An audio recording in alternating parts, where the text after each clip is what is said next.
Alhamdulillah. Nahmaduhu wa nasta'inuhu wa nu'minu bihi wa natawakkalu alayhi wa na'udhu billahi min shururi anfusina wa min sayyiati a'malina. Man yahdihillahu fala mudilla lahu wa man yudlilhu fala hadiya lahu. ونشهد أن لا إله إلا الله ونشهد أن محمدا عبده ورسوله أرسله بالهدى ودين الحق ليظهره على الدين كله ولو كره المشركون. اللهم صل على محمد وعلى آل محمد كما صليت على إبراهيم وعلى آل إبراهيم وبارك على محمد وعلى آل محمد كما باركت على إبراهيم وعلى آل إبراهيم في العالمين إنك حميد مجيد. فإن خير الحديث كتاب الله وخير الهدي هدي محمد صلى الله عليه وسلم وشر الأمور محدثاتها وكل محدثة بدعة وكل بدعة ضلالة وكل ضلالة في النار. أيها الناس أوصيكم عباد الله وإياي أولا بتقوى الله وأقيموا الصلاة وآتوا الزكاة ولا تكونوا من المشركين. قال الله تعالى في قرآنه الكريم: يا أيها الذين آمنوا اتقوا الله وابتغوا إليه الوسيلة وجاهدوا في سبيله لعلكم تفلحون. صدق الله العلي العظيم. رب اشرح لي صدري ويسر لي أمري واحلل عقدة من لساني يفقهوا قولي. إن أريد إلا الإصلاح ما استطعت وما توفيقي إلا بالله عليه توكلت وإليه أنيب. വിശ്വാസികളെ, വിശ്വാസിനികളെ, അള്ളാഹുവിൻ്റെ കൽപ്പനകൾ പാലിച്ച് മുത്തഖീങ്ങളായി ജീവിക്കണമെന്ന് എന്നോടെന്ന പോലെ നിങ്ങൾ ഓരോരുത്തരോടും ഉപദേശിക്കുന്നു, വസിയത്ത് ചെയ്യുന്നു. അല്ലാഹു സുബ്ഹാനഹു വ തആല യഥാർത്ഥ മുത്തഖീങ്ങളിൽ നാം ഏവരെയും ഉൾപ്പെടുത്തി അനുഗ്രഹിക്കുമാറാകട്ടെ. സംഭവിച്ചു പോയ തെറ്റുകുറ്റങ്ങൾ അള്ളാഹുവിൻ്റെ മഹത്തായ ഫള് കൊണ്ട് വിട്ടുപുറത്ത് മാപ്പാക്കി നൽകുമാറാകട്ടെ. അവൻ്റെ ജന്നാത്തുൽ ഫിർദൗസിലും ഇതുപോലെ ഒരുമിച്ച് കൂട്ടി അനുഗ്രഹിക്കുമാറാകട്ടെ. പ്രിയ സഹോദരങ്ങളെ, യുദ്ധത്തിൻ്റെ കാർമേഘങ്ങളാണ് നമ്മൾ കണ്ടുകൊണ്ടിരിക്കുന്നത്. അല്ലാഹു സുബ്ഹാനഹു വ തആല നമ്മെ പരീക്ഷിക്കുകയാണ്. സത്യത്തിൻ്റെ മാർഗത്തിൽ, ധർമ്മത്തിൻ്റെ മാർഗത്തിൽ, നീതിയുടെ പക്ഷത്ത് ആരാണ് നിൽക്കുന്നത് എന്ന കടുത്ത പരീക്ഷണമാണ് ഇപ്പോൾ നടന്നുകൊണ്ടിരിക്കുന്നത്. മനുഷ്യ ജീവിതം എന്ന് പറയുന്നത് അള്ളാഹുവിൻ്റെ പരീക്ഷണം മാത്രമാണ്. വിശുദ്ധ ഖുർആനിൽ അതുമായി ബന്ധപ്പെട്ട് അള്ളാഹു പറയുന്നു, അല്ലദീ ഖലഖൽ മൗത വൽ ഹയാത ലിയബ്ലുവക്കും അയ്യുക്കും അഹ്സനു അമല. മരണവും ജീവിതവും അള്ളാഹു നിങ്ങൾക്ക് സമ്മാനിച്ചത് നിങ്ങളെ പരീക്ഷിക്കാൻ വേണ്ടി മാത്രമാണ്. ഏറ്റവും നല്ല അമല് ആരാണ് ചെയ്യുന്നത് എന്നതാണ് പരീക്ഷണം. ഈ സന്ദർഭത്തിൽ സത്യവിശ്വാസികളായ നമ്മൾ അള്ളാഹുവിലേക്ക് അടുക്കാനുള്ള മാർഗമാണ് അന്വേഷിക്കേണ്ടത്. അള്ളാഹുവിൻ്റെ തൃപ്തി നേടിയെടുക്കുവാൻ, അള്ളാഹുവിൻ്റെ ആത്മമിത്രമായി മാറുവാൻ ഏതൊക്കെ മാർഗങ്ങളാണ് ഉള്ളത്, ആ മാർഗങ്ങളെ അവലംബിച്ചുകൊണ്ട് അള്ളാഹുവിൻ്റെ ഇഷ്ടദാസന്മാരായി മാറുവാനാണ് നമ്മളൊക്കെയും പരിശ്രമിക്കേണ്ടത്. ഞാനിവിടെ ഓതിവെച്ച ആയത്ത് സൂറത്ത് അൽ മാഇദയിലെ 35-ാമത്തെ ആയത്താണ്. അല്ലാഹു സുബ്ഹാനഹു വ തആല വിശ്വാസി സമൂഹത്തെ അഭിസംബോധന ചെയ്തുകൊണ്ട് പറയുന്നു, യാ അയ്യുഹല്ലദീന ആമനു, അല്ലയോ സത്യവിശ്വാസികളെ, ഇത്തഖുല്ലാഹ്, നിങ്ങൾ അള്ളാഹുവിനെ ഭയപ്പെടുക, അള്ളാഹുവിനെ സൂക്ഷിക്കുക. വബ്തഗു ഇലൈഹിൽ വസീല, നിങ്ങൾ വസീലയെ തേടുക. വസീല എന്ന വാക്കിന്റെ അർത്ഥം അള്ളാഹുവിലേക്ക് അടുക്കാനുള്ള മാർഗം എന്നാണ്. അള്ളാഹുവിന്റെ തൃപ്തി നേടിയെടുക്കാനുള്ള വഴി എന്നാണ് വസീല. അള്ളാഹുവിന്റെ ആത്മമിത്രമായി തീരുവാൻ ഏതൊക്കെ മാർഗങ്ങളുണ്ടോ ആ മാർഗങ്ങൾക്കാണ് വസീല എന്ന് പറയുക. ആ വസീലയെ നിങ്ങൾ തേടുക. വജാഹിദു ഫി സബീലിഹി, അള്ളാഹുവിന്റെ മാർഗത്തിൽ ത്യാഗ പരിശ്രമങ്ങൾ നിർവഹിക്കുക.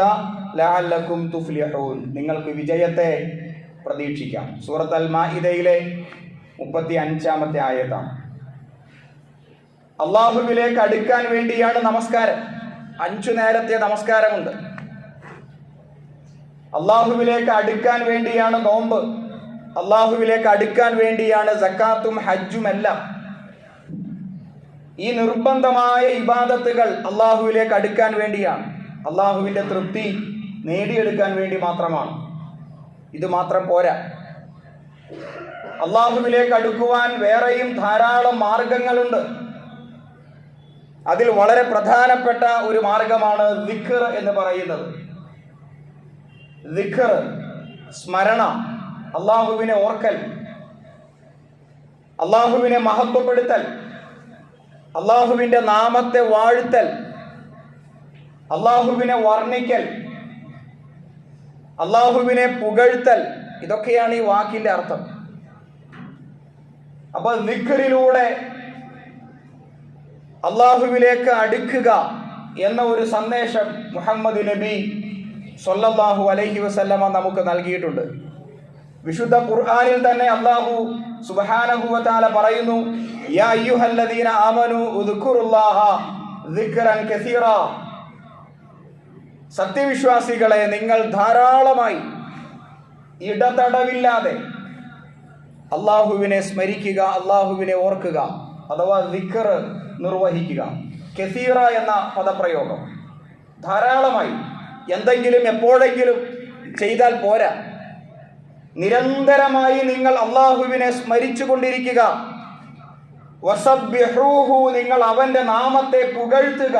ബുക്റതൻ വഅസീല, പ്രഭാതത്തിലും പ്രദോഷത്തിലും, രാവിലെയും വൈകുന്നേരവും എന്ന് പറഞ്ഞാൽ ദിവസം മുഴുവനും. രാവിലെയും വൈകുന്നേരവും എന്ന പ്രയോഗത്തിന്റെ ആശയം രാവിലെ കുറച്ച് ദിക്ർ ചൊല്ലി വൈകുന്നേരമായപ്പോൾ കുറച്ച് ദിക്ർ ചൊല്ലി അങ്ങനെയല്ല, മറിച്ച് ദിവസം മുഴുവനും നിങ്ങൾ അള്ളാഹുവിൻ്റെ നാമത്തെ വാഴ്ത്തുക, അവനെ പുകഴ്ത്തിക്കൊണ്ടിരിക്കുക എന്ന് അല്ലാഹു സുബ്ഹാനഹു വ തആല തന്നെ വിശ്വാസി സമൂഹത്തെ അഭിസംബോധന ചെയ്തുകൊണ്ട് പറയുന്നുണ്ട്. ഇനി മറ്റൊരു ഭാഗത്ത് അല്ലാഹു തന്നെ പറയുന്നു, ഫദ്കുറൂനി, നിങ്ങൾ എന്നെ ഓർക്കുക, എന്നെ സ്മരിക്കുക. അദ്കുറുക്കും, ഞാൻ നിങ്ങളെയും ഓർക്കാം. വഷ്കുറുലി, എന്നോട് നന്ദി കാണിക്കുക. വലാ തക്ഫുറൂൻ, എന്നോട് നന്ദി കേട് കാണിക്കാതിരിക്കുക. അള്ളാഹു നമ്മെ ഓർക്കണമെങ്കിൽ അള്ളാഹുവിനെ നമ്മളും ഓർക്കേണ്ടതുണ്ട്. മുഹമ്മദ് നബി സല്ലല്ലാഹു അലൈഹി വസല്ലമ അള്ളാഹു സുബ്ഹാനഹു വ തആല പറഞ്ഞതായിട്ട് നമ്മോട് ഇപ്രകാരം പറയുന്നുണ്ട്. അള്ളാഹുവിനെ സ്മരിക്കുന്ന, അള്ളാഹുവിനെ ഓർത്തുകൊണ്ടിരിക്കുന്ന ഒരു അടിമയെ സംബന്ധിച്ചാണ് മുഹമ്മദ് നബി സല്ലല്ലാഹു അലൈഹി വസല്ലമ പറയുന്നത്. അള്ളാഹു പറഞ്ഞതായിട്ട് അദ്ദേഹം പറയുന്നു, അവൻ എന്നെ സ്മരിക്കുന്നിടത്തോളം കാലം ഞാൻ അവൻ്റെ കൂടെയുണ്ട്. അള്ളാഹു പറയുകയാണ്. അള്ളാഹു പറഞ്ഞതായിട്ട് പ്രവാചകൻ സല്ലല്ലാഹു അലൈഹി വസല്ലം നമ്മോട് പറയുകയാണ്. അള്ളാഹുവിനെ ഒരടിമ ഓർക്കുന്നിടത്തോളം കാലം അള്ളാഹു അവൻ്റെ കൂടെയുണ്ട്. അവൻ എന്നെ ഓർത്താൽ ഞാൻ അവനെ എൻ്റെ മനസ്സിൽ ഓർത്തുകൊണ്ടിരിക്കും. അവൻ എന്നിലേക്ക് ഒരു ചാൺ അടുത്തു വന്നാൽ ഞാൻ അവനിലേക്ക് ഒരു മുഴം അടുത്തു വരും. അവൻ എന്നിലേക്ക് ഒരു മുഴം അടുത്തു വന്നാൽ ഒരു മാറ് ഞാൻ അവനിലേക്ക് അടുത്തു വരും. എന്നിലേക്ക് അവൻ നടന്നു വന്നാൽ ഞാൻ അവനിലേക്ക് ഓടി വരും. അല്ലാഹു സുബ്ഹാനഹു വ തആലയുടെ വാക്കുകളാണ്. അപ്പോൾ ദിക്റിന്റെ മഹത്വം നമ്മൾ വിസ്മരിക്കാൻ പാടില്ല. അള്ളാഹുവിൻ്റെ ആ സ്മരണ മനസ്സിൽ നിലനിർത്തലാണ് ദിക്ർ എന്ന് പറയുന്നത്. അള്ളാഹുവിനെ മറന്നിട്ട് നമുക്കൊരു ദിവസമില്ല, നമുക്കൊരു ജീവിതമില്ല. നമ്മുടെ ജീവിതം ആരംഭിക്കുന്നത് തന്നെ അള്ളാഹുവിനെ ഓർത്തുകൊണ്ടാണ്. നമ്മുടെ ജീവിതം ഒരു ദിവസം അവസാനിക്കുന്നതും അള്ളാഹുവിനെ ഓർത്തുകൊണ്ടാണ്. അതിൻ്റെ ഇടയിൽ മുഴുവൻ ദിക്റുകളാണ്. ചുരുക്കി പറഞ്ഞാൽ ദിക്റില്ലാത്ത ഒരു ദിവസം നമുക്കില്ല എന്ന് തന്നെ വേണമെങ്കിൽ പറയാം. മുഹമ്മദ് നബി സല്ലല്ലാഹു അലൈഹി വസല്ലമ എത്രയോ പ്രാർത്ഥനകൾ നമ്മെ പഠിപ്പിച്ചിരിക്കുന്നു, എത്രയോ ദുആകൾ നമ്മെ പഠിപ്പിച്ചിരിക്കുന്നു. ഉദാഹരണമായി രാവിലെ നമ്മൾ എഴുന്നേൽക്കുകയാണ്, ഗാഠനിദ്ര, സുഖനിദ്ര. അതിൽ നിന്ന് എഴുന്നേറ്റ് വരുമ്പോൾ നമ്മൾ ആദ്യമായി ഓർക്കുന്നത് അള്ളാഹുവിനെ ആയിരിക്കണം, അള്ളാഹുവിനെയാണ്. മുഹമ്മദ് നബി സല്ലല്ലാഹു അലൈഹി വസല്ലമ അങ്ങനെയാണ് പഠിപ്പിച്ചത്. ആ എഴുന്നേറ്റ് വരുന്ന സമയത്ത് നമ്മൾ അള്ളാഹുവോട് ദുആ ചെയ്യുന്നു, അൽഹംദുലില്ലാഹില്ലദീ അഹ്യാനാ ബഅദമാ അമാതനാ വ ഇലൈഹിൻ നുശൂർ. എത്ര മഹത്തരമായ പ്രാർത്ഥനയാണത്. നമ്മൾ അള്ളാഹുവിനെ സ്തുതിക്കുകയാണ്. അൽഹംദുലില്ലാ, അള്ളാഹുവേ നിനക്ക് മാത്രമാകുന്നു സർവസ്തുതി. അല്ലദീ അഹ്യാനാ ബഅദമാ അമാതനാ വ ഇലൈഹിൻ നുശൂർ. ഉറക്കമാകുന്ന മരണം, അതിൽ നിന്ന് നീ എനിക്ക് വീണ്ടും ജീവിതം നൽകിയല്ലോ, ആ നിന്നിലേക്കാണ് ഞങ്ങളുടെ മടക്കം. അങ്ങനെ പറഞ്ഞുകൊണ്ടാണ് നമ്മൾ എഴുന്നേറ്റ് വരുന്നത്. അങ്ങനെയാകണം നമ്മുടെ ജീവിതത്തെ, ആ രൂപത്തിൽ ചിട്ടപ്പെടുത്തി എടുക്കണം. ഇപ്പൊ കഴിഞ്ഞ ആഴ്ചയിൽ എൻ്റെ ഒരു പ്രിയ സുഹൃത്തിൻ്റെ ഉപ്പ മരണപ്പെട്ടത് രാത്രി ഉറങ്ങാൻ കിടന്നപ്പോൾ നേരം വെളുത്ത് മരിച്ചു കിടക്കുകയാണ്. സ്വാഭാവികമായ മരണമാണ്. നമ്മുടെ നാട്ടിലൊക്കെ അങ്ങനെയും ധാരാളം മരണങ്ങളൊക്കെ നടക്കുന്നുണ്ട്. അല്ലാഹു സുബ്ഹാനഹു വ തആല സൂറത്ത് സുമറിൽ ഇപ്രകാരം പറയുന്നു. സുമറിലെ 42-ാമത്തെ ആയത്താണ്. അല്ലാഹു യതവഫൽ അൻഫുസ ഹീന മൗതിഹാ. മരണവേളയിൽ ആത്മാവിനെ പിടിച്ചു വയ്ക്കുന്നവൻ അല്ലാഹുവാണ്. വല്ലതീ ലം തമുത് ഫീ മനാമിഹാ. അവന്റെ ഉറക്കത്തിന്റെ വേളയിലും അവന്റെ ആത്മാവിനെ പിടിച്ചു വയ്ക്കുന്നവൻ അല്ലാഹു തന്നെയാണ്. ഫയുംസികുല്ലതി ഖളാ അലൈഹൽ മൗത്ത്. ചില ആത്മാക്കൾക്ക് അവൻ മരണം വിധിക്കുകയാണെങ്കിൽ ആ ഉറക്കത്തിൽ തന്നെ അല്ലാഹു ആ ആത്മാവിനെ പിടിച്ചു വയ്ക്കുന്നു. വയുർസിലുൽ ഉഖ്റാ. മരണം വിധിക്കാത്ത ആത്മാക്കളെ അവൻ വീണ്ടും പറഞ്ഞയക്കുന്നു. ഇലാ മുസമ്മ. നിർണയിക്കപ്പെട്ട ഒരവധി വരെ. ഇന്ന ഫീ ദാലിക ലആയാത്തിൻ ലിഖൗമി യതഫക്കറൂൻ. ചിന്തിക്കുന്ന ആളുകൾക്ക് അതിലൊക്കെയും ദൃഷ്ടാന്തങ്ങളുണ്ട്. അപ്പോൾ ഉറങ്ങുന്ന വേളയിൽ നമ്മുടെ ആത്മാവിനെ പിടിച്ചു വയ്ക്കുന്നവൻ അല്ലാഹുവാണ്. അല്ലാഹു ഉദ്ദേശിച്ചാലേ ഈ ആത്മാവിനെ തിരിച്ചു കിട്ടുകയുള്ളൂ. അല്ലാഹു ഉദ്ദേശിക്കുന്നവരെ അല്ലാഹു മരിപ്പിക്കുന്നു. അല്ലാഹു ഉദ്ദേശിക്കാത്തവർക്ക് നിർണിതമായ ഒരു അവധി വരെ ഈ ആത്മാവിനെ വിട്ടുകൊടുക്കുന്നു. അപ്പോൾ ഉറക്കം എന്ന് പറയുന്നത് ഒരു മരണമാണ്, ഒരു ചെറിയ മരണമാണ്. അതുകൊണ്ടാണ് ഉറക്കത്തിൽ നിന്ന് എഴുന്നേൽക്കുമ്പോൾ അൽഹംദുലില്ലാഹില്ലദീ അഹ്യാനാ ബഅദമാ അമാതനാ വ ഇലൈഹിൻ നുശൂർ, അള്ളാഹുവിനെ ഓർത്തുകൊണ്ട്. കാരണം എനിക്ക് ആയുസ് കിട്ടിയിരിക്കുന്നു. അതെൻ്റെ കഴിവ് കൊണ്ടല്ല, അതെൻ്റെ മിടുക്ക് കൊണ്ടല്ല, അള്ളാഹു എനിക്ക് തന്നതാണ്. കുറച്ചു കാലം കൂടി ജീവിക്കാനുള്ള അവധി, ഇല അജലിൻ മുസമ്മ. ഒരുപാട് ആളുകൾ ഈ ഉറക്കത്തിൽ മരണപ്പെട്ടു പോയിട്ടുണ്ട്. അങ്ങനെ പെട്ടെന്നെങ്ങാനും ഞാൻ മരിച്ചു പോയാലോ? ഈ സുഹൃത്തിന്റെ പിതാവിനെ കാണുവാൻ ചെന്നപ്പോൾ എല്ലാവരും കരയുന്നുണ്ട്, പൊട്ടിക്കരയുന്നുണ്ട്. നമുക്കെല്ലാവരെയും ആശ്വസിപ്പിക്കാം. ആ മരിച്ചു കിടക്കുന്ന മയ്യത്തിന്റെ പിതാവിനെ ആശ്വസിപ്പിക്കാം, അവരുടെ മക്കളെ ആശ്വസിപ്പിക്കാം. പക്ഷേ ആ മരിച്ചു കിടക്കുന്ന മയ്യത്തിനെ നമുക്ക് ആശ്വസിപ്പിക്കാൻ കഴിയില്ല. അദ്ദേഹത്തിന്റെ വേദന, അദ്ദേഹം അനുഭവിക്കുന്ന, ആത്മാവ് അനുഭവിക്കുന്ന പ്രയാസം നമുക്കവിടെ ഒന്നും ചെയ്യാൻ നിവൃത്തിയില്ല. പക്ഷെ എല്ലാവരെയും സമാധാനിപ്പിക്കാം. മരിച്ചു കിടക്കുന്ന മയ്യത്തിനെ മാത്രം നമുക്ക് ആശ്വസിപ്പിക്കാനേ കഴിയില്ല, കണ്ടിട്ട് തിരിച്ചു വരാനേ സാധ്യമാവുകയുള്ളൂ. അപ്പോൾ നമ്മൾ സ്വയം ആശ്വാസം കണ്ടെത്തേണ്ടിയിരിക്കുന്നു. മരണത്തിന് മുമ്പ് തന്നെ മയ്യത്തായി കിടക്കുമ്പോൾ ആ ഒരു ആശ്വാസത്തെ നമ്മൾ സ്വയം കണ്ടെത്തേണ്ടിയിരിക്കുന്നു. ആർക്കും ആശ്വസിപ്പിക്കാൻ പറ്റാത്ത ഒരു ലോകത്തിലേക്ക് നമുക്ക് തിരിച്ചു പോകേണ്ടതുണ്ട്. അതുകൊണ്ടാണ് ഈ ദിക്ർ, അതിന്റെ മഹത്വം. അപ്പൊ അള്ളാഹുവിനെ ഓർത്തുകൊണ്ട് ഫദ്കുറൂനി, നിങ്ങൾ എന്നെ ഓർക്കുകയാണെങ്കിൽ ഞാൻ നിങ്ങളെയും ഓർക്കാം, നിങ്ങളെയും സ്മരിക്കാം. ആ സുഖനിദ്രയിൽ നിന്ന് എഴുന്നേറ്റ് വരുമ്പോൾ അള്ളാഹുവിനെ ഓർത്തുകൊണ്ട്, അള്ളാഹുവിന് സ്തുതി പറഞ്ഞുകൊണ്ട് നമ്മൾ പിന്നെ എവിടേക്കാണ് പോകുന്നത്? സാധാരണയായി നമ്മൾ വാഷ്റൂമിലേക്ക് ആയിരിക്കും, ടോയ്ലറ്റിലേക്കായിരിക്കും പോവുക, ബാത്റൂമിലേക്കായിരിക്കും പോവുക. നമ്മുടെ ജീവിതം അങ്ങനെയാണല്ലോ. അവിടേക്ക് പ്രവേശിക്കുമ്പോഴും അള്ളാഹുവിനെ ഓർക്കുകയാണ്. ബിസ്മില്ലാഹി അല്ലാഹുമ്മ ഇന്നി അഊദു ബിക മിനൽ ഖുബുസി വൽ ഖബായിസ്. അള്ളാഹുവെ, എല്ലാം മ്ലേച്ഛമായ കാര്യങ്ങളെ തൊട്ട്, എല്ലാ വൃത്തികേടുകളെ തൊട്ട് അള്ളാഹുവെ ഞാൻ നിന്നിൽ അഭയം തേടുന്നു എന്ന് പറഞ്ഞുകൊണ്ടാണ് നമ്മൾ വാഷ്റൂമിലേക്ക് പ്രവേശിക്കുന്നത്, അല്ലെങ്കിൽ ടോയ്ലറ്റിലേക്ക് പ്രവേശിക്കുന്നത്, അല്ലെങ്കിൽ ബാത്റൂമിലേക്ക് പ്രവേശിക്കുന്നത്. അപ്പൊ അവിടെയും അള്ളാഹുവിനെ സ്മരിക്കുകയാണ്. എല്ലാം കഴിഞ്ഞ് പുറത്തേക്ക് ഇറങ്ങുന്നു. പുറത്തേക്ക് ഇറങ്ങുമ്പോഴോ അൽഹംദുലില്ലാഹി ഗുഫ്റാനക അൽഹംദുലില്ലാഹില്ലദീ അദ്ഹബ അന്നിയൽ അദാ വആഫാനി, എൻ്റെ മാലിന്യങ്ങളെ അകറ്റി എനിക്ക് സുഖം നൽകിയ, എൻ്റെ പ്രയാസങ്ങളെ അകറ്റി എനിക്ക് സുഖം നൽകിയ അല്ലാഹുവേ, നിനക്ക് മാത്രമാകുന്നു സർവസ്തുതിയും. ഇത് നിസാരമായ ഒരു കാര്യമല്ല. നമ്മൾ ഇടയ്ക്കൊക്കെ ആശുപത്രികൾ ഒന്ന് സന്ദർശിക്കണം. ഈ മലമൂത്ര വിസർജനം അതിന് പറ്റാതെ കിടക്കുന്ന ഒരുപാട് രോഗികളുണ്ട്.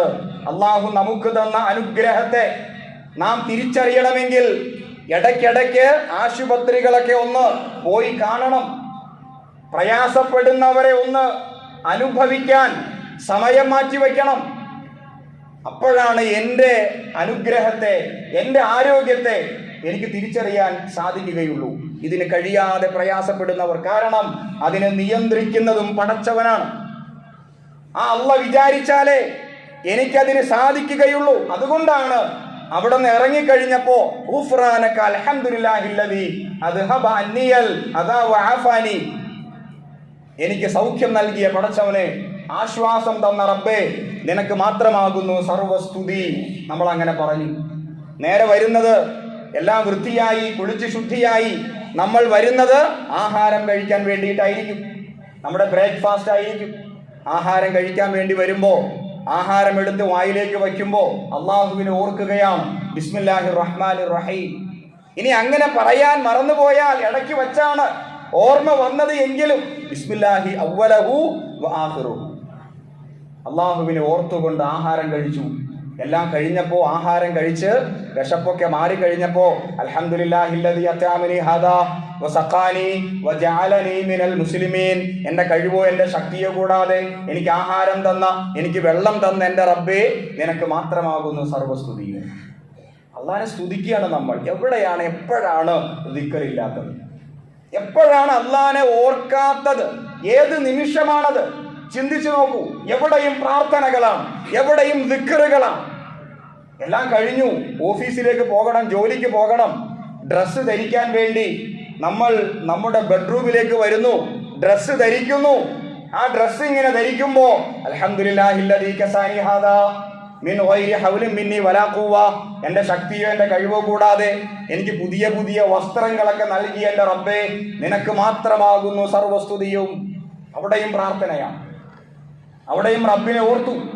എല്ലാം കഴിഞ്ഞു, ഡ്രസ്സൊക്കെ ധരിച്ചു, മേക്കപ്പൊക്കെ ഇട്ടു, കണ്ണാടി ഒന്ന് നോക്കണം. ആ കണ്ണാടിയിലേക്ക് നോക്കിയപ്പോ ഞാൻ എൻ്റെ രൂപത്തെ കണ്ടു. ഞാൻ എന്നെ തന്നെ തിരിച്ചറിയുന്നു. എൻ്റെ സൗന്ദര്യത്തെ ഞാൻ അടയാളപ്പെടുത്തുന്നു. ആ സന്ദർഭത്തിൽ അള്ളാഹുവോട് ഇപ്രകാരം പ്രാർത്ഥിക്കുന്നു: അല്ലാഹുമ്മ അഹ്സിൻ ഖുൽഖി കമാ അഹ്സൻത ഖൽഖി. അള്ളാഹുവേ, നീ എനിക്ക് സൗന്ദര്യം തന്നില്ലേ, ഇതുപോലെ എൻ്റെ സ്വഭാവം, എൻ്റെ കൾച്ചർ, എൻ്റെ സ്വഭാവത്തിലും സൗന്ദര്യം ഉണ്ടാകണേ. എത്ര മനോഹരമായ അർത്ഥവത്തായ പ്രാർത്ഥനയാണ്. എൻ്റെ മുഖത്തെ സുന്ദരമാക്കിയ പോലെ, എൻ്റെ ശരീരത്തെ സുന്ദരമാക്കിയ പോലെ എൻ്റെ സ്വഭാവം, ആ സ്വഭാവത്തിലും സൗന്ദര്യം ഉണ്ടാകണം. അല്ലാഹുമ്മ അഹ്സിൻ ഖുൽഖി കമാ അഹ്സൻത ഖൽഖി. പ്രാർത്ഥിച്ചുകൊണ്ടാണ് വീട്ടിൽ നിന്ന് ഇറങ്ങുകയാണ്. നമ്മൾ ഓഫീസിലേക്ക് പോവുകയാണ്. ഭാര്യയോട് സലാം പറഞ്ഞു, ഉമ്മയോട് സലാം പറഞ്ഞു, മക്കളോട് സലാം പറഞ്ഞ് വീട്ടിൽ നിന്ന് ഇറങ്ങുന്നു. ബിസ്മില്ലാഹി തവക്കൽതു അലല്ലാഹ് ലാ ഹൗല വലാ ഖുവത ഇല്ലാ ബില്ലാഹ്. അങ്ങനെ പറഞ്ഞുകൊണ്ട് ആരെങ്കിലും വീട്ടിൽ നിന്ന് പുറത്തിറങ്ങിയാൽ 2 മലക്കുകളെ അല്ലാഹ് നിയോഗിക്കുമെന്ന അവന്റെ വീട് സംരക്ഷിക്കാൻ വേണ്ടി മുഹമ്മദ് നബി സ്വല്ലല്ലാഹു അലൈഹി വസല്ലം പറഞ്ഞിരിക്കുന്നു. 2 മലക്കുകളെ അല്ലാഹ് നിയോഗിക്കുക. അല്ലാഹുവേ, ഞാൻ നിന്നിൽ ഭരമേൽപ്പിക്കുന്നു. എൻ്റെ സമ്പത്ത്, എൻ്റെ കുട്ടികൾ, എൻ്റെ മക്കൾ, എൻ്റെ മാതാപിതാക്കൾ, എൻ്റെ ഇണകൾ, അവരെ തനിച്ചാക്കിയിട്ടാണ് ഞാൻ പോകുന്നത്. ബിസ്മില്ലാഹി തവക്കൽതു അലല്ലാഹ്. എല്ലാം അല്ലാഹുവിൽ ഏൽപ്പിച്ചുകൊണ്ടാണ് ഞാൻ പോകുന്നത്. അതുകൊണ്ട് നിന്നിൽ ഭരമേൽപ്പിക്കുന്നു എന്ന് പറഞ്ഞ് വീട്ടിൽ നിന്ന് ഇറങ്ങുമ്പോൾ അവിടെയും അല്ലാഹുവിനെ ഓർക്കുകയാണ്. നേരെ നമ്മൾ വാഹനത്തിലേക്ക് പ്രവേശിക്കുക. സ്വകാര്യ വാഹനമാകട്ടെ, അതിന് പ്രൈവറ്റായ അല്ലെങ്കിൽ പൊതുവായ പബ്ലിക്കായ വാഹനമാകട്ടെ, ഏത് വാഹനത്തിലേക്ക് പ്രവേശിച്ചാലും ആ പ്രവേശിക്കുന്ന സമയത്ത് സുബ്ഹാനല്ലദീ സഖറ ലനാ ഹാദാ വമാ കുന്നാ ലഹു മുഖരിനീൻ. നമ്മൾ അല്ലാഹുവോട് പ്രാർത്ഥിക്കുക. അല്ലാഹുവേ, ഈ വാഹനത്തെ എനിക്ക് നീ അധീനപ്പെടുത്തി തന്നു, എനിക്ക് സൗകര്യം ചെയ്തു തന്നു. വമാ കുന്നാ ലഹു മുഖരിനീൻ വഇന്നാ ഇലാ റബ്ബിനാ ലമുൻഖലിബൂൻ. ഞങ്ങൾക്ക് ഈ വാഹനത്തെ അധീനപ്പെടുത്താൻ സൗകര്യമുണ്ടായിരുന്നില്ല, നീയാണ് തന്നത്. ആ നീ എത്രയോ പരിശുദ്ധൻ, നിന്നിലേക്കാണ് ഞങ്ങളുടെ മടക്കം. അങ്ങനെ വാഹനത്തിൽ നിന്ന് ഇറങ്ങി, അൽഹംദുലില്ലാഹ്, എത്തേണ്ട സ്ഥലത്തെത്തി, അൽഹംദുലില്ലാഹ്. വീണ്ടും നമ്മൾ നമ്മുടെ ജോലിയെല്ലാം കഴിഞ്ഞു. ആ ജോലിയുടെ വേളയിലും സുബ്ഹാനല്ലാഹ്, അൽഹംദുലില്ലാഹ്, അല്ലാഹു അക്ബർ, അല്ലാഹുവിനെ സ്മരിച്ചുകൊണ്ടേയിരിക്കണം. ജോലി കഴിഞ്ഞു, തിരിച്ച് വീട്ടിലേക്ക് വരുന്നു. ആ വീട്ടിലേക്ക് വരുമ്പോൾ ഭാര്യയോടും മാതാപിതാക്കളോടും മക്കളോടും സലാം പറഞ്ഞ് വീട്ടിലേക്ക് പ്രവേശിക്കുമ്പോൾ ബിസ്മില്ലാഹി വലജിനാ വബിസ്മില്ലാഹി ഖറജ്നാ വഅലല്ലാഹി റബ്ബനാ തവക്കൽനാ. അല്ലാഹുവേ, നിന്റെ നാമത്തിൽ ഞാൻ പ്രവേശിക്കുന്നു, നിന്റെ നാമത്തിൽ ഞാൻ പുറപ്പെടുകയും ചെയ്തു. അല്ലാഹുവേ, എൻ്റെ കാര്യങ്ങളൊക്കെ ഞാൻ നിന്നിൽ ഭരമേൽപ്പിക്കുന്നു. വീട്ടിലേക്ക് പ്രവേശിക്കുമ്പോൾ അല്ലാഹുവിൽ ഭരമേൽപ്പിച്ചുകൊണ്ട് തൻ്റെ കുടുംബത്തിലേക്ക് പ്രവേശിക്കുന്നു. അങ്ങനെ മക്കളോടൊത്ത് ഇണയോടൊത്ത് സുഖകരമായി ജീവിക്കുന്നു.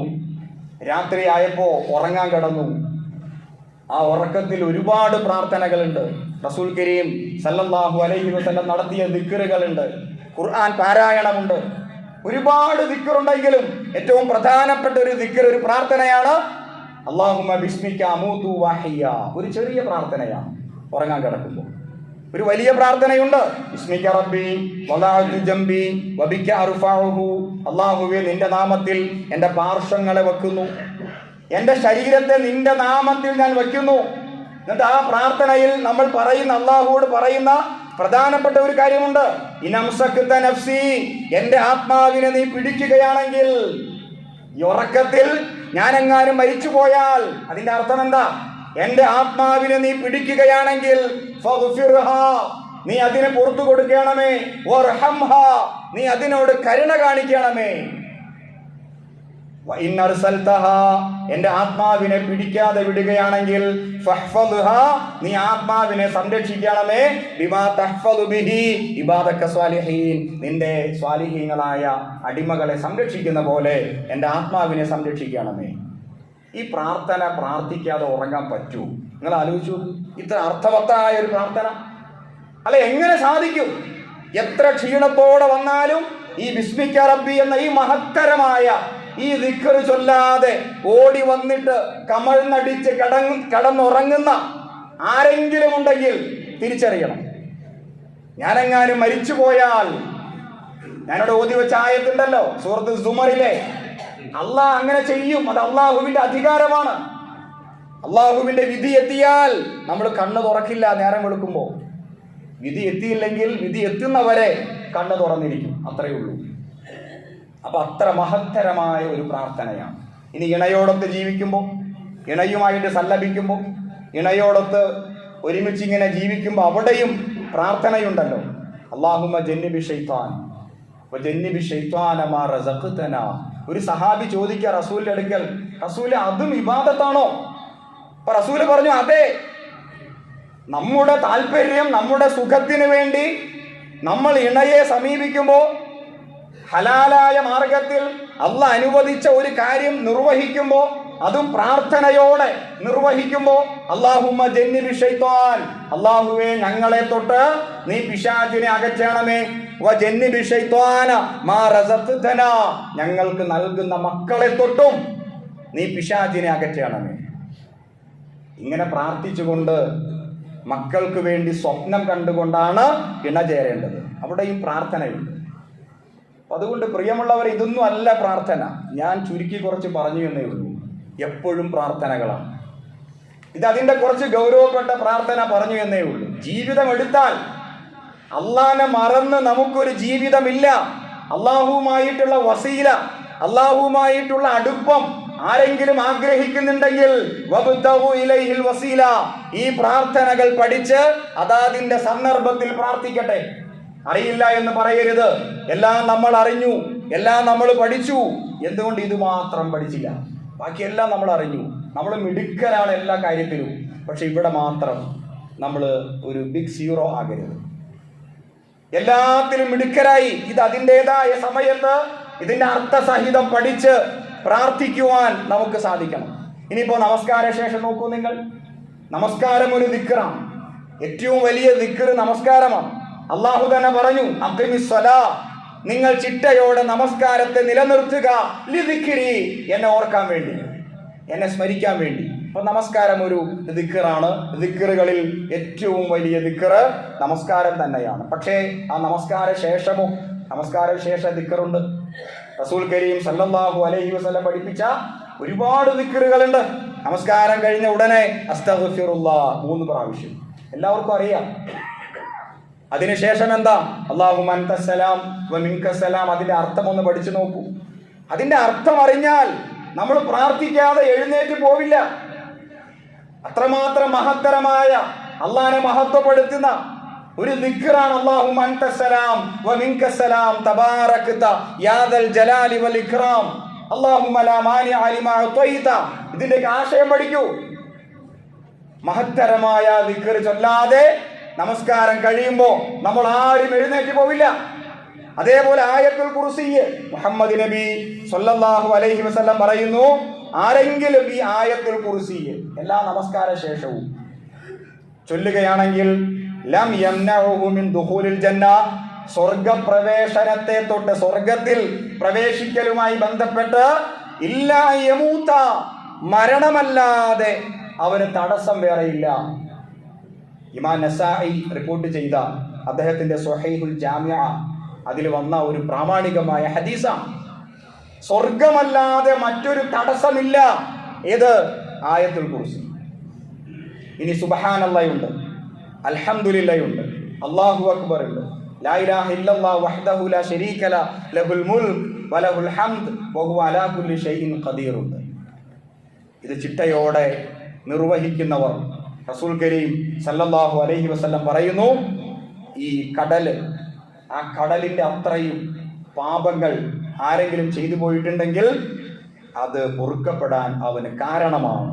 ഇമാം മുസ്ലിം അദ്ദേഹത്തിന്റെ സ്വഹീഹ് മുസ്ലിം അദ്ദേഹത്തിന്റെ ആ ഹദീസ് സമാഹാരത്തിൽ രേഖപ്പെടുത്തപ്പെട്ട ഒരു ഹദീസാണ്. അതുകൊണ്ട് പ്രിയമുള്ള സഹോദരങ്ങളെ, സഹോദരികളെ, വിശ്വാസികളെ, നമസ്കാരം കഴിയുമ്പോൾ, ഇപ്പൊ ജുമാ നമസ്കാരം കഴിയുമ്പോൾ എൻ്റെ അനുഭവം പറഞ്ഞാൽ പെട്ടെന്ന് എല്ലാവരും എഴുന്നേറ്റ് പോവുകയാണ്. സലാം വീട്ടിയ രണ്ടാമത്തെ സലാം വീട്ടി കഴിയുമ്പോൾ വാതിൽ തുറന്ന് പെട്ടെന്ന് ആളുകൾ പുറത്തേക്ക് പോകുന്ന ശബ്ദമാണ് കേൾക്കുന്നത്.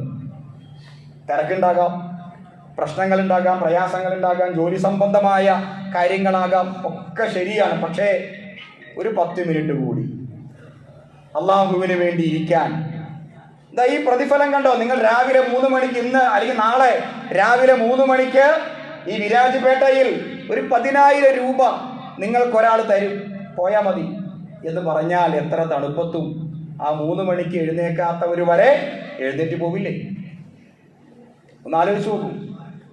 വെറും ഒരു 10,000 രൂപയ്ക്ക് വേണ്ടി ആ ഒരു ത്യാഗം നമ്മൾ സഹിക്കാൻ തയ്യാറാണെങ്കിൽ നമുക്ക് സ്വപ്നം പോലും കാണാൻ കഴിയാത്തത്ര മഹത്തരമായ പ്രതിഫലം അള്ളാഹു വാഗ്ദാനം ചെയ്യുന്നു.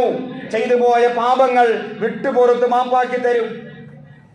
നമുക്ക് എന്തുകൊണ്ട് സാധിക്കുന്നില്ല? നമസ്കാരം കഴിയുമ്പോൾ ഇപ്പൊ ഇവിടെ പ്രാർത്ഥന ഇല്ല. അതിന്റെ കാരണം അത് റസൂലിന്റെ ഒരു മാതൃക അങ്ങനെയല്ല. റസൂൽ കരീം സല്ലല്ലാഹു അലൈഹി വസല്ലമ നമസ്കാരം കഴിയുമ്പോൾ അവിടെ നിന്ന് എഴുന്നേറ്റ് മാറി ഒരു മൂലയ്ക്ക് പോയിരുന്ന് സ്വസ്ഥമായി പ്രാർത്ഥിച്ചിരുന്നു. ഏകാന്തതയിൽ ഒറ്റയ്ക്കിരുന്ന്. അതാണല്ലോ മനസാന്നിധ്യം. സുബ്ഹാനല്ലാഹ് പറയുമ്പോൾ അതിന്റെ അർത്ഥം ഗ്രഹിച്ച് ആ ഒരു ധ്യാനമാണത്. ഏകാന്തതയിൽ എൻ്റെ റബ്ബിനെ നമിക്കുക, എൻ്റെ റബ്ബിനെ സ്തുതിക്കുക, എൻ്റെ റബ്ബിനെ മഹത്വപ്പെടുത്തുക. അതിന്റെ ആശയം ഗ്രഹിച്ച് അല്ലാഹു അക്ബർ പറയുമ്പോൾ അതിന്റെ ആശയം ഗ്രഹിച്ച് അൽഹംദുലില്ലാ പറയുമ്പോൾ അത് ഹൃദയത്തെ തൊട്ട് അവസാനം ദുആ ചെയ്ത് റസൂല് തിരിച്ചുപോയി. അപ്പൊ അത് ഏകാന്തതയിലാണ് അതിന് കുറച്ചുകൂടി ഭക്തി കിട്ടുക. അത് റസൂൽ കരീം സല്ലല്ലാഹു അലൈഹി വസല്ലമ അങ്ങനെയാണ് ചെയ്തത്. സഹാബിമാരെ അങ്ങനെയാണ് പഠിപ്പിച്ചത്. അതാണ് പ്രവാചകന്റെ സുന്നത്ത്. അതുകൊണ്ടാണ് ഇവിടെ ഇമാം ഇങ്ങനെ സുബ്ഹാനല്ലാഹ് ചൊല്ലിക്കൊടുക്കാത്തത്. ഏറ്റവും നല്ല പ്രവാചകന്റെ സുന്നത്ത് അതായത് കൊണ്ടാണ്. പക്ഷേ നമ്മൾ തെറ്റിദ്ധരിച്ചു പോയി. ഇമാം അങ്ങനെ പറയാത്തത് കൊണ്ട് അതൊന്നും വലിയ കാര്യമുള്ള കാര്യമല്ല. നമസ്കാരം കഴിഞ്ഞ് സലാം വീട്ടിയാൽ എഴുന്നേറ്റ് അങ്ങോട്ട് പോകാം. നമുക്ക് ആ ഒരു തെറ്റായ വിശ്വാസമുണ്ട്. അത് ശരിയല്ല. പ്രാർത്ഥിക്കണം. പ്രാർത്ഥിക്കാതെ പോയ ഒരുപാട് സഹാബിമാരെ പ്രവാചകൻ തടഞ്ഞിട്ടുണ്ട്. നിനക്ക് അല്ലാഹുവോടൊന്നും പറയാനില്ലേ? നിനക്ക് അല്ലാഹുവോടൊന്നും ചോദിക്കാനില്ലേ? നീ എന്താ ഒന്നും പറയാതെ പോകുന്നത്? ശരിയല്ല. പറയണം. അല്ലാഹുവോട് ചോദിക്കണം. അല്ലാഹുവിനെ മഹത്വപ്പെടുത്തണം. ഞാൻ നിങ്ങൾക്ക് ഉറപ്പു തരുന്നു, ഒരു ദിവസം നിങ്ങൾ അങ്ങനെ ജീവിച്ചു നോക്കൂ. സുബഹി മുതൽ ഇശ വരെ എന്ത് മനസമാധാനമായിരിക്കും, എന്ത് മനസംതൃപ്തിയായിരിക്കും. അല്ലാഹു പറഞ്ഞില്ലേ, അലാ ബിദിക്രില്ലാഹ് തത്മഇന്നൽ ഖുലൂബ്. ഈ ദൈവസ്മരണ കൊണ്ടല്ലാതെ നിങ്ങളുടെ ഹൃദയം സമാധാനത്തിലാവുകയില്ല. അള്ളാനെ ഓർക്കാതെ, അള്ളാനെ സ്മരിക്കാതെ രാവിലെ എഴുന്നേറ്റ് സുബഹി നമസ്കാരം, അതിനുശേഷമുള്ള ദിക്റുകൾ, പിന്നെയുള്ള ഖുർആൻ പാരായണം, എല്ലാ നമസ്കാര ശേഷവും ദിക്റുകൾ, ഇശാ നമസ്കാരം കഴിഞ്ഞു ആ പ്രാർത്ഥനകൾ എല്ലാം കഴിഞ്ഞ് പ്രാർത്ഥനയോടെ ഉറങ്ങാൻ കിടക്കുമ്പോൾ എന്തെന്നില്ലാത്ത ഒരു ആത്മനിർവൃതി നമുക്ക് അനുഭവിക്കാൻ കഴിയും. ഒരിക്കലും കിട്ടാത്ത, ഒരിക്കലും ലഭിക്കാത്ത, ആർക്കും തരാൻ കഴിയാത്ത ഒരു സന്തോഷം നമ്മുടെ ഹൃദയത്തിന്റെ അന്തരാളത്തിൽ നമുക്ക് അനുഭവിക്കാൻ കഴിയും. അള്ളാഹു തൗഫീഖ് ചെയ്യുമാറാകട്ടെ. സമയത്തിന്റെ പരിമിതി കൊണ്ട് നിർത്തുകയാണ്. അള്ളാഹു സുബ്ഹാനഹു വ തആല സംഭവിച്ച തെറ്റുകുറ്റങ്ങൾ പുറത്ത് മാപ്പാക്കി നൽകുമാറാകട്ടെ. ദാക്കിരീങ്ങൾ, ദിക്ർ ചെയ്യുന്നവർ, ആ ഒരു വിഭാഗത്തിൽ ഉൾപ്പെടാൻ അതിനുള്ള ഈമാനും ഇൽമും അള്ളാഹു പ്രദാനം ചെയ്യുമാറാകട്ടെ. വാഖിർ ദഅവതി അൽഹംദുലില്ലാഹി റബ്ബിൽ ആലമീൻ.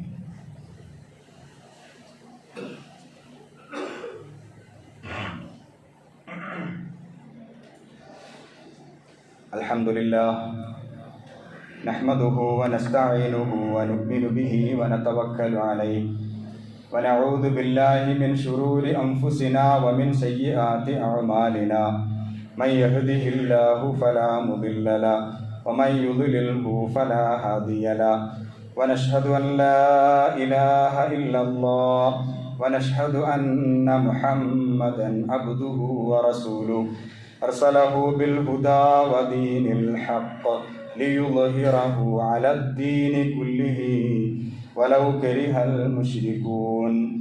اللهم صل على محمد وعلى آل محمد كما صليت وباركت على إبراهيم وعلى آل إبراهيم ഫിൽ ആലമീന ഇന്നക ഹമീദും മജീദ്. വിശ്വാസികളെ, വിശ്വാസിനികളെ, അള്ളാഹുവിൻ്റെ കൽപ്പനകൾ പാലിച്ച് മുത്തഖീങ്ങളായി മുഅ്മിനീങ്ങളായി ജീവിക്കണമെന്ന് ഒരിക്കൽ കൂടി ഉണർത്തുന്നു, ഉപദേശിക്കുന്നു. അള്ളാഹു സുബ്ഹാനഹു വ തആല യഥാർത്ഥ മുത്തഖീങ്ങളിൽ നാം ഏവരെയും ഉൾപ്പെടുത്തുമാറാകട്ടെ.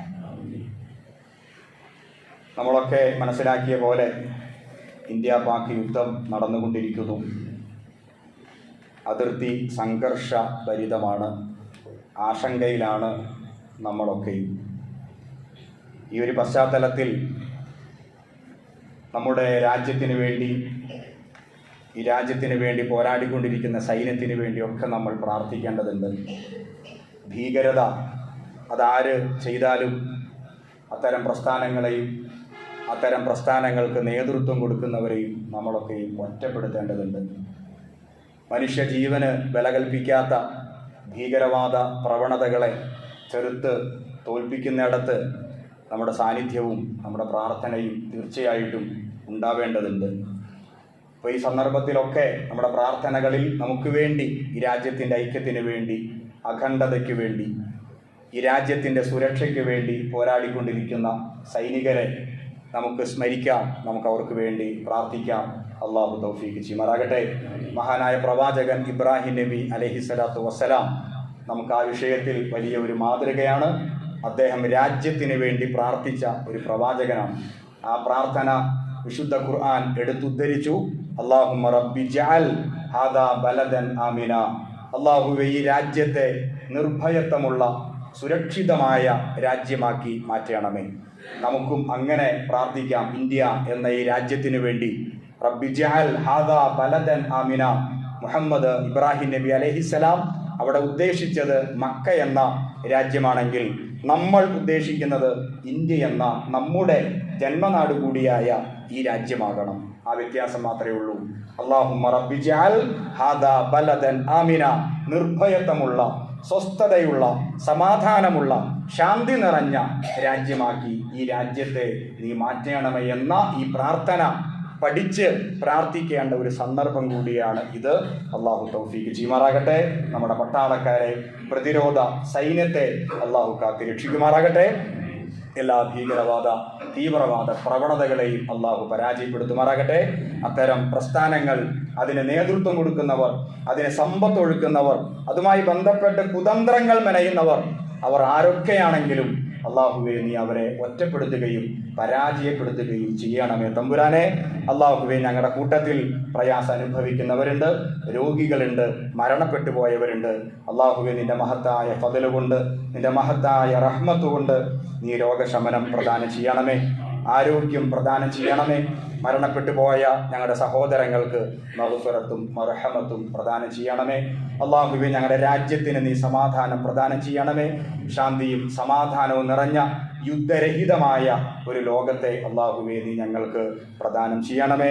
അല്ലാഹുമ്മ ഇർളഅൻ അൻ അർബഅത്തി ഖുലഫാഇർ റാഷിദീൻ വഅഫ്ളൽ ഉമറാഇൽ മുർഷിദീൻ വഹുവൽ ഇമാമുശ് ശഫീഖ് വഅമീറുൽ മുഅ്മിനീൻ അബൂബക്കർ وعمر وعثمان وعلي رضي الله عنهم وعن بقية أصحاب رسولك صلى الله عليه وسلم أجمعين. اللهم اغفر للمؤمنين والمؤمنات والمسلمين والمسلمات الأحياء منهم والأموات إنك مجيب الدعوات يا قاضي الحاجات. طيب ثراهم واجعل الجنة مأواهم. اللهم دمر أعداءنا وأعداءك وأعداء الدين. اللهم ثبت أقدامنا على القوم الكافرين. اللهم أعز الإسلام والمسلمين وأذل الشرك والمشركين وأذل النفاق والمنافقين وأذل الكفر والكافرين. اللهم ربنا آتنا في الدنيا حسنة وفي الآخرة حسنة وقنا عذاب النار. اللهم أجرنا من النار. اللهم أجرنا من النار. اللهم لا تشوئ خلقنا بالنار ولا تجعلنا من خطب النار. اللهم ربنا تقبل منا إنك أنت السميع العليم وتب علينا إنك أنت التواب الرحيم واغفر لنا يا غافر المذنبين والحمد لله رب العالمين.